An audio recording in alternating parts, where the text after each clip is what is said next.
Hey everybody, Xerix here, and today I wanted to show you the team that I am currently running for Steel Fortress. And probably the first thing that you'll notice is that I'm only using one beneficial effect blocker, and that's Zinc. I think that if you have your Zinc on Violent combined with, well, the rest of the units I'm using, it actually works out quite well for several reasons.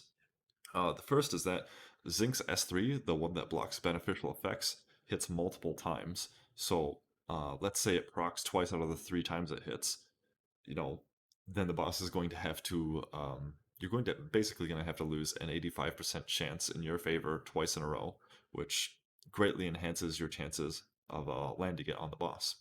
Of course, um, the fact that Fran is going to be providing sustain and immunity for your team also means that it's not going to be so easy for your team to get locked down by the tower that's stunning for 2 turns every time it hits. Then, of course, Rauk and Crow are doing team ups to help the team keep their skills up. And, of course, so Zinc has his S3 up to hit the boss with. And Lauren is there for, well, a lead. She also strips the defense buff to make the boss go a lot faster. And she also just pushes the boss back enough so that the beneficial block never runs out. Now, out of the 50 or so runs we did with this team, I can only remember it failing once, and I wasn't paying too much attention to the run, so I couldn't tell you why it failed. However, I wanted to get into the runes here, and before I show you, you don't need runes this good. You don't need your monsters to be nearly as fast as I have them tuned here. So my Lauren is on Swift, and these are her stats. Fran is on Vio, and of course she also doesn't need to be nearly this fast either.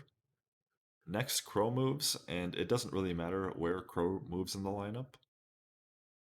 Here is Zinc. It also doesn't matter exactly where he moves in the lineup either. However, having him on Violent is very nice, and you'll see that I also have him on a damage build because he doesn't actually need that much survivability, I found, so he can hit a little bit harder in the fight. Speed up your dungeon run. Here is Rauk. A nice thing to do for Rauk is also to have him on Violent. And I just recommend having your Rauk on at least 85% crit rate. That way, with element advantage in this dungeon, he's going to be critting every time he hits. Now, I'm also going to be linking in the description a link to the stats of the bosses in the B10 and 12 dungeons, because it's really important, I think, for people to know exactly how fast their monsters need to be. Combat speeds, so that means including your tower from the arena, and also how much accuracy you're going to need to be landing debuffs. Now, keep in mind if the boss has 40% resistance, you only need 25% accuracy, because the last 15% essentially cannot be penetrated. So for this dungeon, you'll see that my Zinc actually doesn't have all that much accuracy, it's 33, and that's actually even more than he needs, so it shouldn't be too hard to hit the stat requirements on your units. I can't stress enough exactly how important it is to have your Zinc fully skilled up. We tried using several other teams, and we were using Zinc in all of them.